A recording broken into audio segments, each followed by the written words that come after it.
Well balance diet, सबसे पहले तो कॉन्सेप्ट हम ज़रूर समझें कि वेल बैलेंस डाइट है क्या और ये डाउन सिंड्रोम के बच्चों के लिए इम्पोर्टेंट क्यों है। Balance diet basically depend comprise करती है बहुत सारे ऐसे न्यूट्रिएंट्स पे जो जिस्म की ग्रोथ के लिए बहुत ज़रूरी होते हैं। जैसे हमारे मेन 5 फूड ग्रुप्स होते हैं: cereal group, fruit group, vegetable, milk group and meat group, जिसमें पूरे सारे ग्रुप से दिन भर में अपनी खुराक का लेना बहुत ज़रूरी होता है। इन तमाम ग्रुप का हमारे रोज़मर्रा के खाने में शामिल होना और ख़ास तौर पे डाउन के बच्चों के लिए शामिल होना, उनकी ग्रोथ के लिए, उनकी मोटर स्किल्स डेवलपमेंट के लिए, मस्कुलर डेवलपमेंट के लिए बहुत ज़्यादा ज़रूरी है। तो अगर हमारे पास बैलेंस डाइट नहीं होगी या बच्चे किसी भी एक ग्रुप में पीछे रहेंगे, तो उनकी ग्रोथ में फ़र्क आएगा।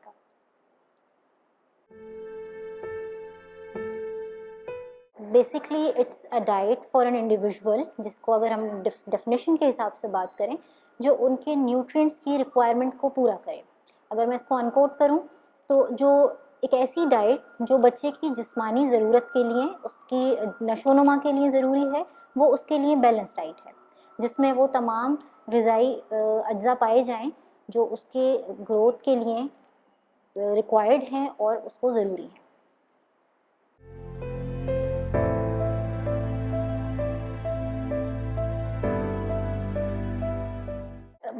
फूड्स कोई भी अवॉइड नहीं करने, लेकिन डिपेंड ये करता है कि बच्चे का न्यूट्रिशनल स्टेटस क्या है उस वक्त में।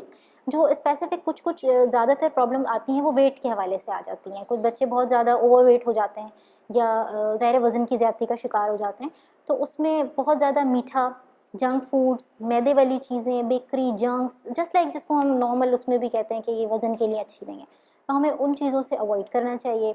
या और जो चीज़ें शामिल करनी चाहिए वो ज़्यादा फाइबर वाली चीज़ें, सब्ज़ी है, फ्रूट है, सैलेड की फॉर्म में है, इस तरह वाली चीज़ें ज़रा नॉर्मल अपनी डाइट में, रूटीन में रखें।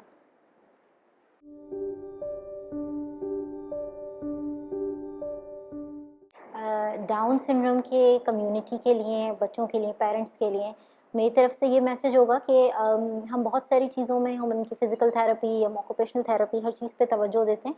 इसी के साथ-साथ डाइट एक बहुत इम्पॉर्टेंट रोल प्ले करती है आपके बच्चे की नशोनुमा में, उसकी ग्रोथ में और उसके बहुत नॉर्मल ज़िंदगी गुज़ारने में, जिसको हम उनके लिए नॉर्मल कहेंगे। खुराक पे ज़्यादा तवज्जो दीजिए, क्योंकि अगर बच्चे का न्यूट्रिशनल स्टेटस अच्छा होगा तो वो अपनी बाकी एक्टिविटीज़ में अच्छा होगा। तो ये सारे पेरेंट्स के लिए मेरा मैसेज है कि अपने बच्चे की बाकी सारी चीज़ों की तरफ तवज्जो ज़रूर दें। अच्छी बात है ऑब्वियसली, लेकिन उसमें डाइट का इम्पोर्टेंस जो है ना, उसको सबसे ऊपर रखें।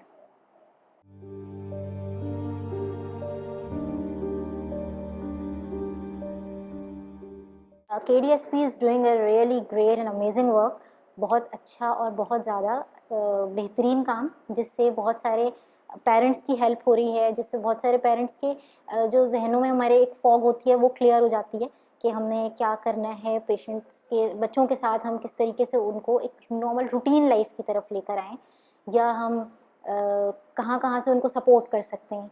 यानी सबसे ज़्यादा हेल्प इसमें पेरेंट्स की होती है, और जब पेरेंट्स की हेल्प होती है तो ऑब्वियसली फिर बच्चों का आउटकम अच्छा आता है। So I think KDSP is doing his best job.